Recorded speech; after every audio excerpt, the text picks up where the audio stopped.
अब हम seating arrangement के सेकेंड टाइप के बारे में डिस्कस करते हैं, जो कि है लीनियर अरेंजमेंट। पिछले हमने सर्कुलर अरेंजमेंट डिस्कस किया था, जहां पर हमने एक सर्कुलर टेबल के अराउंड जो पर्सन्स हैं उन्हें अरेंज करना था। लीनियर अरेंजमेंट में हम जो पर्सन्स हैं उन्हें हम एक रो में अरेंज करेंगे। लीनियर अरेंजमेंट को करने के लिए भी आपको 2 पॉइंट पता होने बहुत जरूरी है। पहला कि वही आपकी डायरेक्शन सेंस क्या है जो हमने सर्कुलर अरेंजमेंट में डिस्कस किया था। दूसरा, आपको स्टेटमेंट को समझना आना चाहिए कि जो स्टेटमेंट हमें दी हुई है हम उसको समझ सकें। आइए जानते हैं कि अगर लीनियर अरेंजमेंट में हमें अरेंज करने हो पर्सन्स तो हम उनकी डायरेक्शन कैसे फाइंड आउट करेंगे। सपोज कि ये कोई रो है, ठीक है, और हमें यहाँ पर 4 पर्सन्स को अरेंज करना है, 1 2 3 एंड 4। ये हमने 4 पर्सन्स अरेंज करे और इनका जो फेस है वो नॉर्थ में है, तो इनकी डायरेक्शंस क्या होंगी। हम लोग ये चीज़ डायरेक्शन में भी डिस्कस कर चुके हैं। अगर कोई पर्सन नॉर्थ की तरफ मूव कर रहा है और अगर वो अपना लेफ्ट या राइट टर्न लेता है तो उसका लेफ्ट और राइट टर्न क्या होता है, ये हम डिस्कस कर चुके हैं। यहाँ पर भी सेम ही है। अगर हमने किन्हीं पर्सन के ग्रुप को किसी रो में अरेंज किया है और उनका फेस नॉर्थ साइड है तो उनका लेफ्ट होगा हमारा लेफ्ट, ठीक है, और उनका राइट होगा हमारा राइट। क्लियर है कि जब भी फेस नॉर्थ में है तो उनका लेफ्ट होगा हमारा लेफ्ट, यानी कि अगर फेस नॉर्थ में दिया हुआ है रो में अरेंज करते वक्त तो जो पर्सन दिए हुए हैं उनका लेफ्ट राइट हम अपने अकॉर्डिंग ले सकते हैं, हमारा लेफ्ट और हमारा राइट। सेकेंड केस यहाँ पर बनता है कि अगर पर्सन्स जो अरेंज किए हमने, ये पर्सन्स हमने अरेंज किए हैं किसी रो में, अगर इनका फेस साउथ में हो तो लेफ्ट राइट क्या होगा। तो अगर फेस साउथ में होगा पर्सन्स का तो जो इनका लेफ्ट राइट होगा या जो उनकी डायरेक्शंस होंगी वो अपोजिट होंगी नॉर्थ डायरेक्शंस के। तो साउथ में अगर फेस है तो ये होगा लेफ्ट साइड और ये होगी राइट साइड। तो नॉर्थ में अगर जो फेसिंग है तो डायरेक्शन हमें फाइंड आउट करनी है लेफ्ट और राइट, यानी कि जो हमारा लेफ्ट है वही पर्सन्स का लेफ्ट और जो हमारा राइट है वो पर्सन्स का राइट। और अगर फेस जो है वो साउथ में हो तो हमारा लेफ्ट उनका राइट और हमारा राइट उन पर्सन्स का लेफ्ट, ठीक है, अपोजिट हो जाएगी डायरेक्शंस। तो हम इन्हें ध्यान रखेंगे कि जब नॉर्थ में फेस होगा तो लेफ्ट और राइट क्या होगा।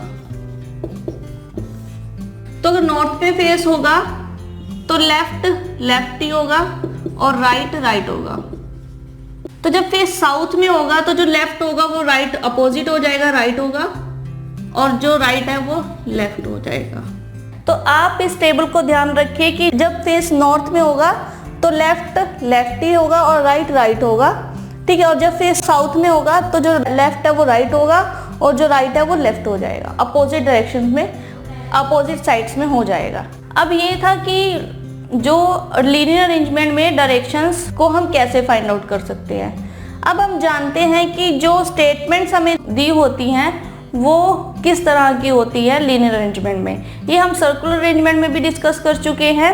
जैसे कि फर्स्ट टाइप है, यहाँ पे 2 टाइप के स्टेटमेंट्स हैं। फर्स्ट टाइप है यहाँ पे M is second to the left of Q and third to the right of P, ठीक है। इस तरह की स्टेटमेंट हमने सर्कुलर अरेंजमेंट में भी डिस्कस करी थी, जहां पर A is second to the left of B and third to the right of C।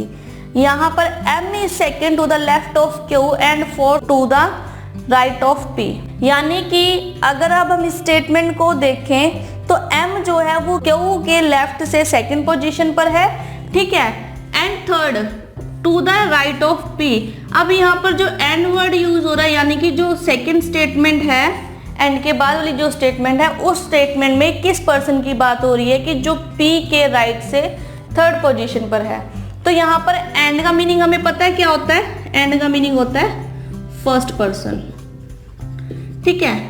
तो यहाँ पर M की बात हो रही है, तो M is third to the right of P, ठीक है। तो जब भी एंड वर्ड यूज हो, बट वर्ड यूज हो और वाइल वर्ड यूज हो तो हम हमेशा फर्स्ट पर्सन को लेंगे जो यहाँ पर है।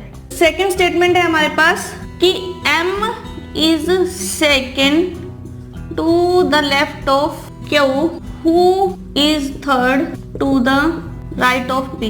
तो फिर से अब हमारे पास फर्स्ट स्टेटमेंट है कि M is second to the left of Q। M जो है वो Q के लेफ्ट से सेकंड पोजीशन पर है। और सेकंड स्टेटमेंट में देखें तो who के प्लेस पर who is third to the right of P।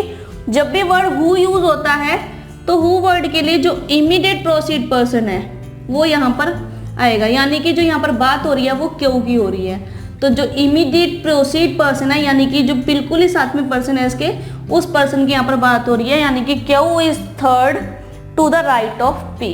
ठीक है, तो ध्यान रखिए जब भी एंड, बट और वाइल वर्ड यूज होगा तो हम फर्स्ट पर्सन की बात करेंगे, और जब भी हु वर्ड यूज होगा तो हम यहाँ पर जो इमीडिएट प्रोसीड पर्सन है उसकी बात करें। अब हम लोगों को डायरेक्शन सेंस समझ में आ चुकी है, ठीक है, और हम लोगों को स्टेटमेंट्स पता चल चुकी हैं कि किस तरह की होती हैं नॉर्मली।